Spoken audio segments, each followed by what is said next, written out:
바울의 2차 선교는 예루살렘 공회 후에 사도행전 15장 36절부터 시작이 됩니다. 바나바는 마가 요한을 데리고 선교를 떠나고요. 바울은 실라와 함께 2차 선교를 진행합니다. 바울은 먼저 그의 고향인 길리기아 지방을 방문합니다. 그리고 1차 선교지였던 갈라디아 지역을 방문하게 됩니다. 특별히 갈라디아 지역의 루스드라에서 디모데를 선교팀에 합류시킵니다. 그리고 에베소에 있는 에베소가 있는 소아시아 지역에 가서 선교하려고 계획을 세우는데 성령님께서 그의 선교길을 막으십니다. 오히려 성령님께서는 마게도냐 환상을 바울에게 주십니다. 유럽 선교에 대한 비전을 품게 하십니다. 마게도냐로 건너와서 우리를 도우라.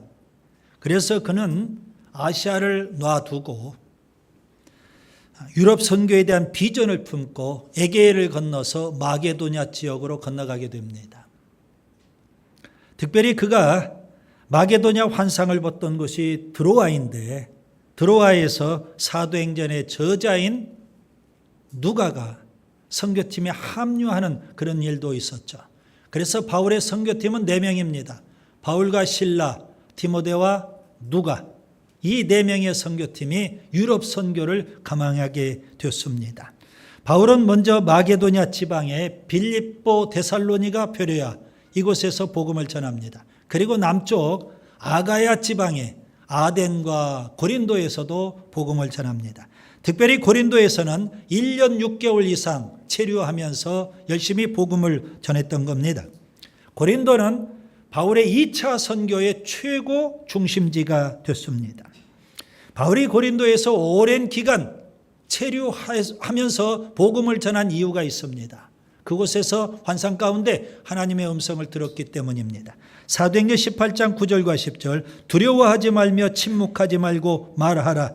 내가 너와 함께 있음에 어떤 사람도 너를 대적하여 해롭게 할 자가 없을 것이니 이는 이 성 중에 내 백성이 많음이라.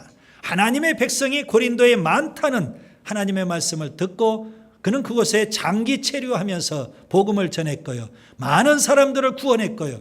그리고 고린도 교회를 든든히 세웠던 겁니다. 오늘 본문은 바울의 2차 선교의 마지막 여정입니다. 본문을 보세요. 본문 12절부터 17절은 고린도에서의 마지막 사역입니다. 본문 18절은 갱그리아에서의 사역입니다. 그리고 본문 19절부터 21절은 에베소에서의 사역입니다. 그리고 본문 22절 가이사랴와 예루살렘을 거쳐서 안디옥 교회에 복귀하게 됩니다. 본문 22절을 좀 주목하세요. 가이사랴에 상륙하여 올라가 교회의 안부를 물었다는 표현이 있습니다. 무슨 의미일까요? 여기 올라갔다 그 말은 예루살렘으로 올라갔다 그런 의미입니다. 가이사랴에 도착을 해서 예루살렘으로 올라가고요. 그 예루살렘에서 예루살렘 교회의 안부를 묻고요. 곧 예루살렘 교회를 방문하고 그런 다음에 그들을 파송했던 교회 수리아에 있는 안디옥 교회로 복귀를 하게 됩니다. 그래서 22절까지 바울의 2차 선교가 막을 내리게 되는 겁니다. 오늘 본문을 통해서 저는 3가지를 말씀드리려고 합니다. 첫째, 고린도에서의 사역을 먼저 말씀을 드립니다. 본문 12절부터 17절을 보겠습니다. 고린도는 아가야 지방의 수도입니다. 그리고 로마 총독이 주재하는 곳이기도 합니다. 바울은 고린도에서 선교를 할 때 사도행전 18장 8절 오늘 본문 앞부분에 보시면 유대교회 회당의 회당장인 그리스보가 개종을 해서 기독교로 넘어오는 일이 발생을 합니다. 회당장 그리스보가 개종을 하게 됐습니다. 그런데 그리스보 한 사람만 개종을 한 게 아닙니다. 그의 가족 전체가 다 기독교로 개종을 하고 세례까지 왔습니다. 아울러 또 많은 고린도 사람들도 예수님을 믿고 세례를 받는 일이 발생하게 됐습니다. 바울의 입장에서는 굉장한 역사죠. 회당장 그리스보 한 사람이 개종을 하니까 그의 가족 전체가 그리고 아울러 또 고린도 교인들 많은 사람들이 개종을 해서 예수를 믿게 되었더라는 겁니다. 그런데 역으로 유대교에서는 굉장히 예민한 상황이 되고 말았습니다. 그들은 그리스도 대신에 본문 17절에 보면 소스데네를 회당장으로 새롭게 세우게 됩니다. 회당의 회당장으로.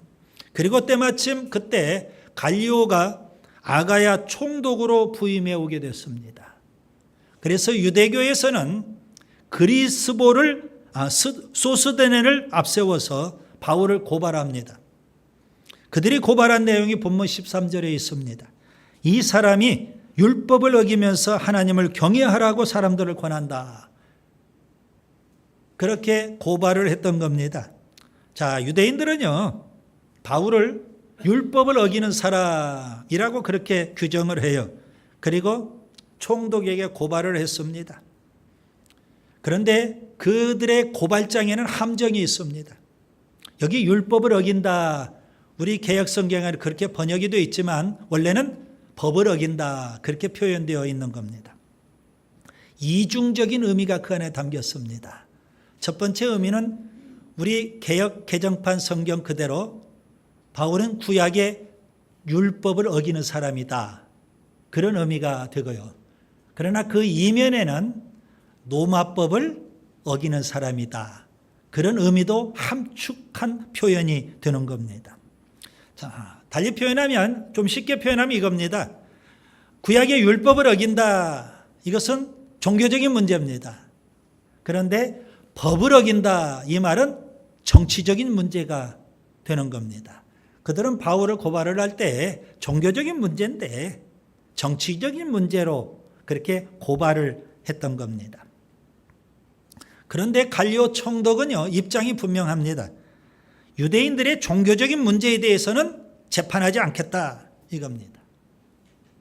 여러분, 갈리오는 어떤 사람일까요? 그는 로마 제국에서 굉장히 유력한 사람입니다. 그의 아버지는 로마 원로원의 의원입니다. 그리고 그의 동생은요, 나중에 황제가 된 네로의 스승입니다. 그리고 그는 그 동생은 로마의 아주 유명한 스토아 철학자이기도 합니다. 그런 집안의 사람이에요. 그는 갈리오 총독은 예수님 당시에 팔레스타인 지역의 총독이었던 빌라도 총독과는 확연히 다른 사람입니다. 빌라도 총독은 조금 우유부단한 측면이 있죠. 예수님에 대해서 재판을 할 때 유대 교권자들이 압력을 넣어요. 빌라도 총독은 예수님에게 전혀 죄가 없다는 사실을 알아요.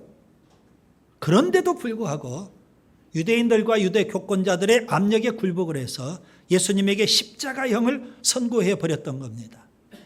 그런데 갈리오 총독은 입장이 분명합니다. 아무리 유대인들이 바울을 고발을 해도 그의 입장은 분명해요. 종교적인 문제에 있어서는 로마 제국은 관여하지 않는다. 그런 입장을 취하고 있는 겁니다. 여러분, 이 갈리오 총독의 재판은 아주 중요한 의미를 갖습니다.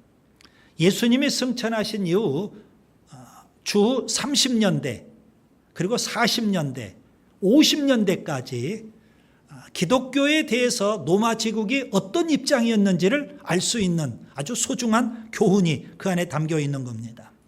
물론 60년대부터 네로 황제의 엄청난 기독교의 핍박이 시작이 됐죠. 그런데 30년대, 40년대, 50년대까지는 이 갈리오 총독의 재판, 이 결과가 기독교에 대한 로마 제국의 입장이었습니다. 한마디로 오늘 우리 시대의 용어로 표현하면 로마 제국과 기독교의 관계는 정교 분리의 원칙이었다. 이렇게 볼 수가 있는 겁니다. 교회와 세상 권력과의 관계, 이거죠. 서로 분리, 정교 분리의 원칙을 로마 제국이 고수하고 있었던 겁니다. 교회와 권력의 관계는 역사상 4가지 유형이 있습니다. 하나는 권력 위에, 세상 권력 위에 교회가 군림하는 단계죠. 이것은 중세 로마 카톨릭이 바로 그런 입장이었죠. 세상 권력을 지배하고 있는 겁니다. 교회가. 정반대로 교회가 세상 권력의 지배를 받는 경우가 있습니다. 이건 독재 시대에 해당이 되는 겁니다. 그 다음에 교회가 세상 권력과 하나가 되는 경우, 이건 교회의 세속화를 의미하는 겁니다. 네 번째는 교회와 세상이 약간의 갈등 관계, 긴장 관계에 있는 경우가 있습니다. 성경적인 입장은 네 번째 입장일 겁니다. 교회와 세상 권력과는 약간 긴장 관계, 갈등 관계에 있어야 맞습니다. 왜냐하면 교회는 세상 권력에 대해서 선지자적 사명이 있기 때문에 그렇습니다. 예를 들면 구약성경 사무엘하 12장에 보면 다윗 왕 때입니다. 다윗 왕이 절대 권력을 갖고 우리야 장군의 아내 밧세바를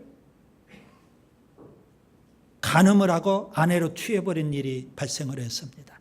그때 나단 선지자가 절대 권력자인 다윗 왕에 대해서 아주 신랄하게 죄를 지적하는 일이 발생을 했죠.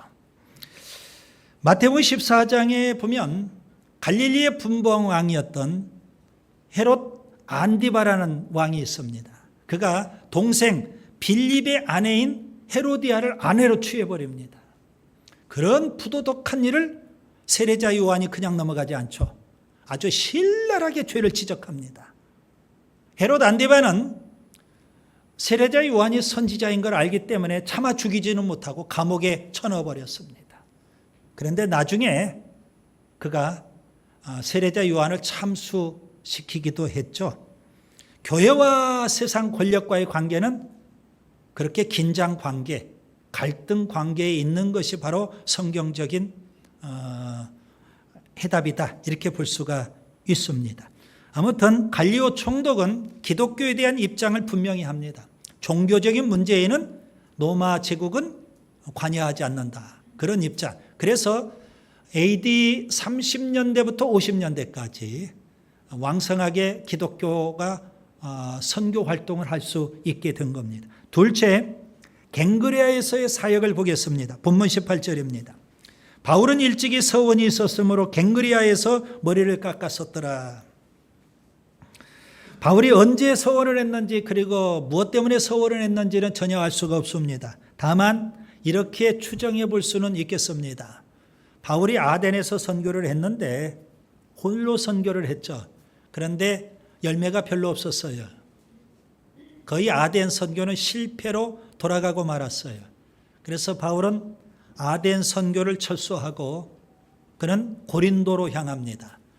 아덴에서 고린도까지는 80km입니다. 바울은 홀로 80km를 걸어서 고린도로 가면서 그냥 가지 않습니다. 아덴 선교에서 왜 열매가 없을까? 되돌아보는 겁니다. 아덴 선교에서는 왜 실패했을까? 자신을 돌아보는 겁니다. 그는 세 가지가 부족한 것을 깨닫게 돼요. 첫 번째, 동역입니다. 동역자 없이 혼자 선교하다가 열매가 없었거든요. 둘째, 복음입니다.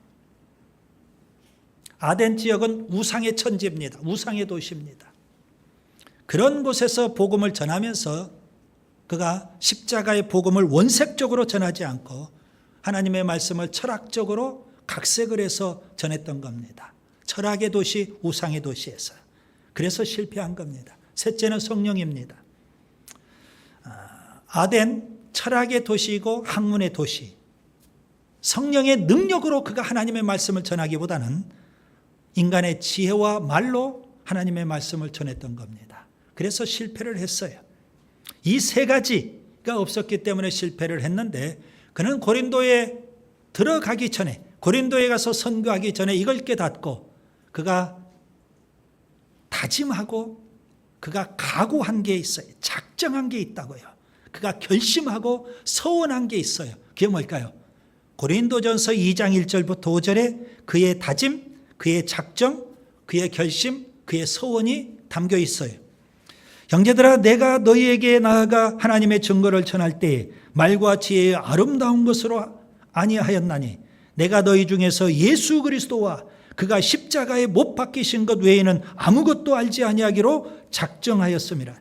내가 너희 가운데 거할 때에 약하고 두려워하고 심히 떨었노라. 내 말과 내 전도함이 설득력 있는 지혜의 말로 하지 아니하고 다만 성령의 나타남과 능력으로 하여 너희 믿음이 사람의 지혜에 있지 아니하고 다만 하나님의 능력에 있게 하려 하였노라. 이 말씀을 보면 바울의 결기를 느낄 수 있어요.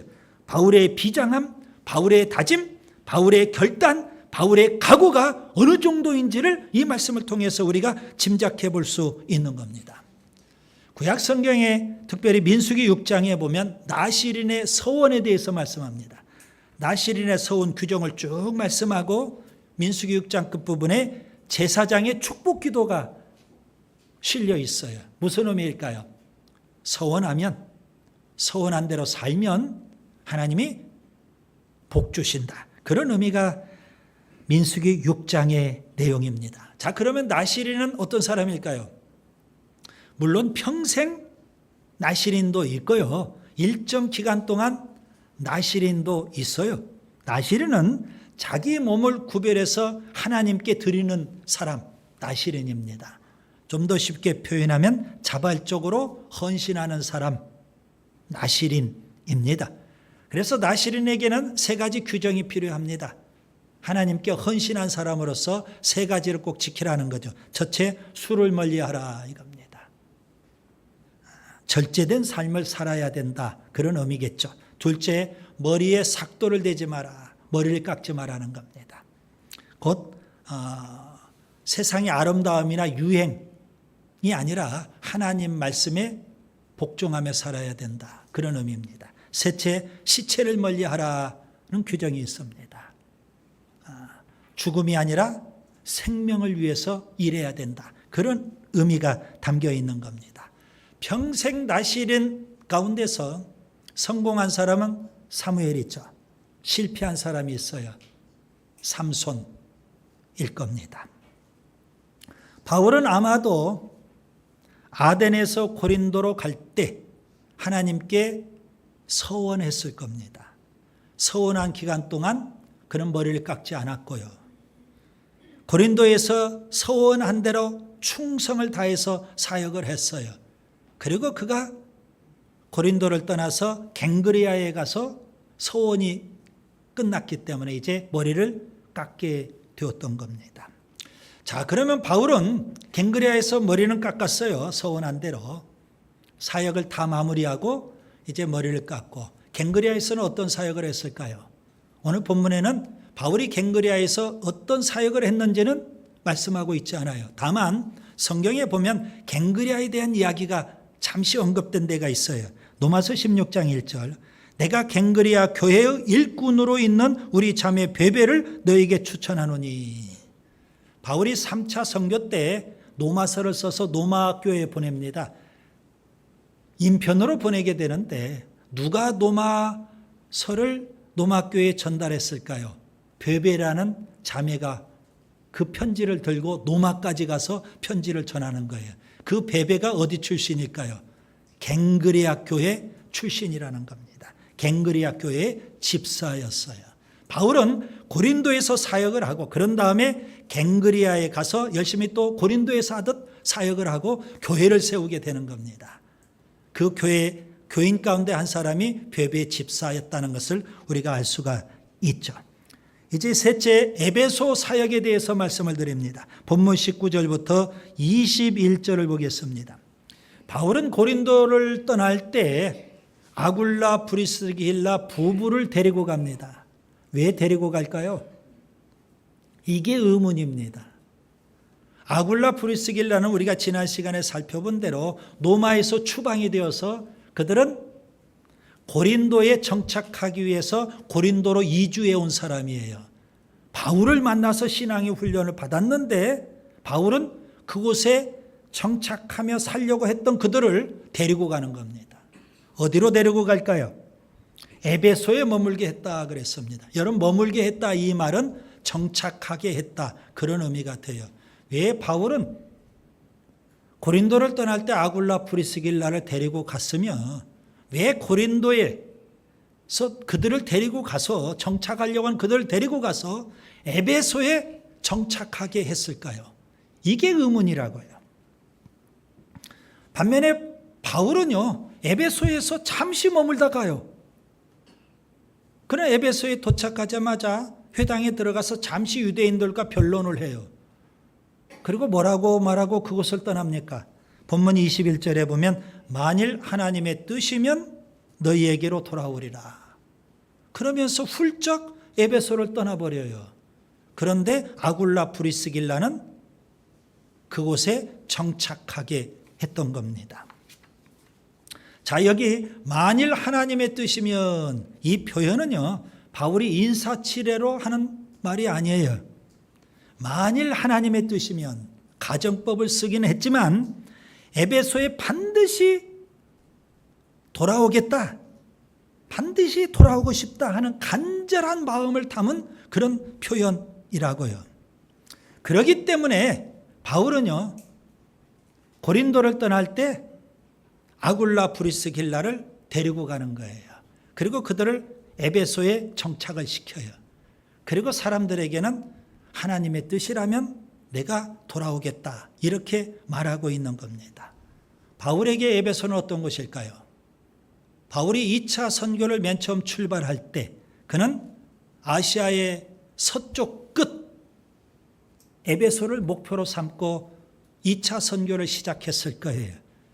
그런데 도중에 에베소로 가려고 하는데, 목적지가 거기니까 에베소로 가려고 하는데 성령님이 그걸 막으시는 거예요. 그리고 마게도냐 환상을 보여주셔요. 유럽 선교에 대한 비전을 품게 하셔요.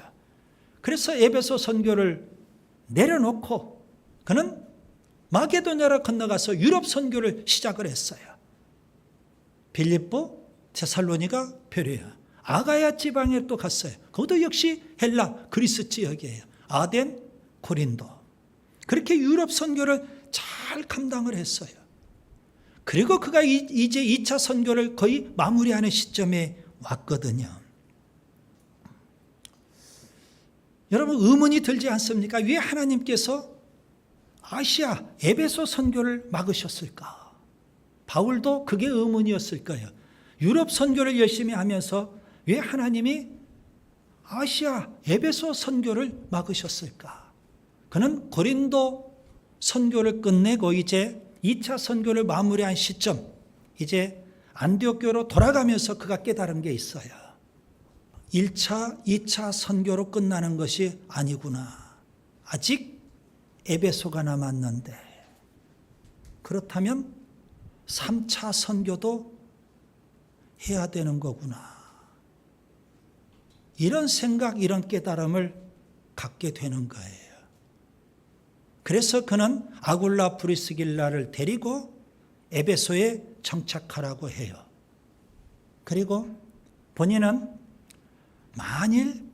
만약 하나님의 뜻이라면 내가 에베소로 돌아올 거다. 그는 안디옥 교회로 복귀해 가면서 3차 선교를 준비하고 있는 거예요. 아마도 2차 선교를 떠날 때 2차 선교로 모든 게 끝나겠지. 혹독한 어려움 속에서 2차 선교를 다 마무리했어요. 그래서 이제 다 됐다 생각을 할 법했는데 하나님은 에베소를 또 생각하게 하셔요. 3차 선교도 계속해야 되는 거다. 여러분, 하나님은 바울이 끝까지 사명에 살기를 원하십니다. 그래서 바울의 2차 선교 때 에베소 선교의 길을 막으셨고요. 먼저 유럽 선교를 하라고 명령하셨고요. 하나님은요, 하나님의 때에 하나님의 방법대로 일하십니다. 다 때가 있는 거예요. 마게도냐 선교, 아가야 선교할 때가 있고 에베소 선교할 때도 있는 거예요. 하나님이 바울에게 원하시는 건 뭘까요? 하나님이 때와 방법은 정하신다는 겁니다. 바울은요, 하나님의 때와 방법대로 사명에 살라는 것입니다. 이게 하나님께서 주신 교훈이에요. 바울은 3차 선교를 에베소에서 그래서 감당을 해요. 2차 선교로 끝내려고 했는데 에베소가 있잖아요. 하나님이 에베소도 또 선교하라고 하시잖아요. 그래서 그는 3차 선교를 떠나서 에베소에서 그 사명을 감당해요. 그리고 그가 이렇게 고백을 합니다. 사도행전 20장 24절 내가 달려갈 길과 주 예수께 받은 사명 곧 하나님의 은혜의 복음을 증언하는 일을 마치려 하면은 나의 생명조차 조금도 귀한 것으로 여기지 아니하였노라. 3차로 끝나는 게 아니더라고요. 그가 사명을 다 감당하고 죽음에 임박했을 때 그는 이렇게 고백을 합니다. 디모데후서 4장 7절 나는 선한 싸움을 싸우고 나의 달려갈 길을 마치고 믿음을 지켰으니 이제 후로는 나를 위하여 의의 면류관이 예비되었으므로 주 곧 의로우신 재판장이 그날에 내게 주실 것이며 내게만 아니라 주의 나타나심을 사모하는 모든 자에게도니라. 우리 모두에게도 바울처럼 사명자가 되기를 원하시는 겁니다. 여러분, 바울의 이 고백이 우리 모두의 고백이 될 수 있기를 바랍니다. 사명자는요 결코 도중에 포기하지 않습니다. 도중에 중단하지 않습니다. 죽는 날까지 사명을 감당하는 것, 이것이 바로 사명자의 자세입니다. 그래서 우리는 이렇게 말할 수 있습니다. 사명에 살다가 죽어야 한다. 사명자는요 죽는 날이 사명을 완수하는 날이에요. 바울은 1차로 내 사명이 끝났나? 하나님이 또 2차를 보내셔요. 2차로 내 사명이 끝났나? 아니에요. 에베소를 하나님이 또 남겨놓으셨어요. 그래서 3차 선교를 했어요. 그걸로 끝나는 게 아니에요. 또 노마를 남겨놓으셨어요. 언제까지 사명에 살아야 할까요? 죽는 날까지. 예수님이 그랬고 베드로가 그랬고요. 세례자 요한이 그랬고 스데반이 그랬고 오늘 본문에 바울이 그랬어요. 여러분, 죽는 날까지 우리 모두는 사명자인 줄 믿습니다. 이제 말씀을 정리합니다. 바울의 2차 선교의 최대 중심지는 고린도입니다. 고린도에서 1년 6개월 이상 장기 체류하면서 복음을 전해요. 그리고 고린도를 떠날 때 아굴라 브리스길라를 데리고 가요. 아굴라 브리스길라를 데리고 간다는 것은 2차 선교로 끝나는 것이 아니라 아직 남아있는 에베소 3차 선교를 해야 되겠다는 그런 생각, 깨달음이 있기 때문이에요. 그는 갱그레아, 에베소, 예루살렘 교회를 방문하고 안디옥 교회로 복귀해요. 이게 바로 바울의 2차 선교예요. 그가 에베소를 방문할 때 아굴라 브리스길라를 그곳에 정착하게 해요. 그곳에 남겨두면서 하나님의 뜻이면 돌아오겠다 말을 해요. 이미 그의 마음속에는 3차 선교를 계획하고 있는 거예요. 왜 하나님께서 2차 선교 때 에베소 선교를 막으셨을까요? 3차 선교의 접촉점을 만드시기 위함이었어요. 뒤늦게 우리가 깨닫게 되는 거예요.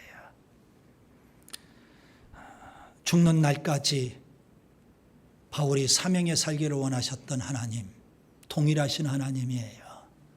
죽는 날까지 사명에 살다가 주님 앞에 가야 되는 줄 믿습니다. 기도합니다.